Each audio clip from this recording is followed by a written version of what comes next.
Book summary: Big Magic Creative Living Beyond Fear overview and central themes. Elizabeth Gilbert, best known for her memoir Eat, Pray, Love, presents a powerful and deeply personal guide for embracing creativity in big magic. This book is not a traditional self-help manual. Instead, it's a warm, conversational, and often humorous invitation to live a life led by curiosity instead of fear. Main message: creativity is an innate human impulse and you owe it to yourself and the world to nurture it. Everyone is creative. You don't need permission, degrees, or validation to be one. Structure: the book is divided into 6 sections, each representing a phase of the creative process. Courage, enchantment, permission, persistence, trust, divinity. Courage, enchantment, and permission. She acknowledges that fear will always be present when we try something new, but we should not let it drive. Creativity requires bravery, not because you are fearless, but because you act despite fear. 1. Courage. Gilbert begins with the idea that fear is the biggest enemy of creativity. Gilbert believes ideas are alive, floating in the universe, searching for a human partner.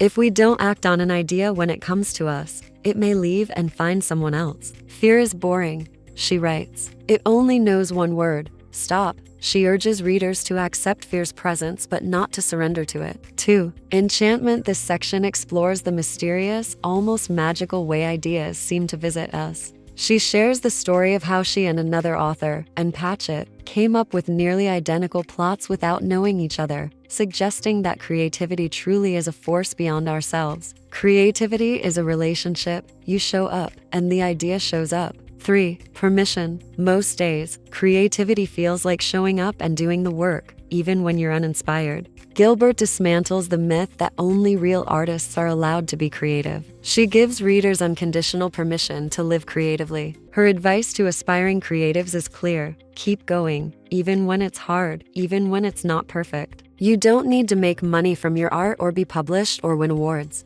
The act of creating is worthwhile on its own. Your creative life belongs to you, not to critics, not to institutions. She encourages people to treat their creativity like a beloved partner or playmate, not a burden. Trust also means letting go of perfectionism, which kills creativity. You do not need anybody's permission to live a creative life. Persistence and trust. 4. Persistence. Gilbert is honest about the unglamorous, sometimes frustrating side of creativity. The muse doesn't always strike. She encourages adopting a stubborn gladness, a joyful, consistent commitment to the craft, regardless of outcomes. She shares personal stories of years of writing before success, working full-time jobs while pursuing writing, and being okay with rejection. While not religious in tone, she acknowledges that creative inspiration feels sacred. It connects us to something bigger than ourselves. The work wants to be made, and it wants to be made through you. 5. Trust. Rather than viewing creativity as a suffering artist's journey, Gilbert believes it should be approached with trust and joy.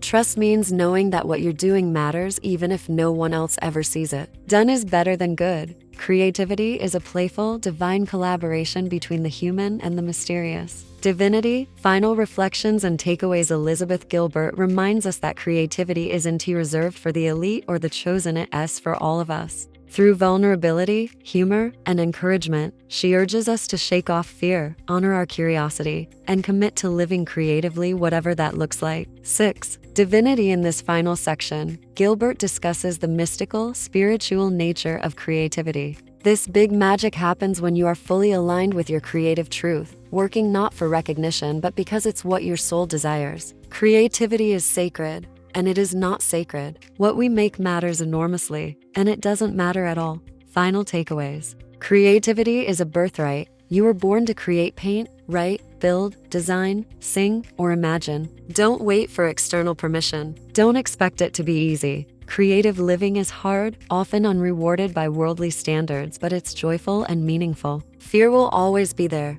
Bring it along, but don't let it lead. Stay playful and curious. Approach art with a light heart. Do it for love, not for fame, money, or perfection, but because it brings you alive. Conclusion. Big magic is both a call to action and a warm hug. Whether you're a writer, artist, parent, coder, or gardener, big magic inspires you to reclaim your voice and create with joy, courage, and authenticity.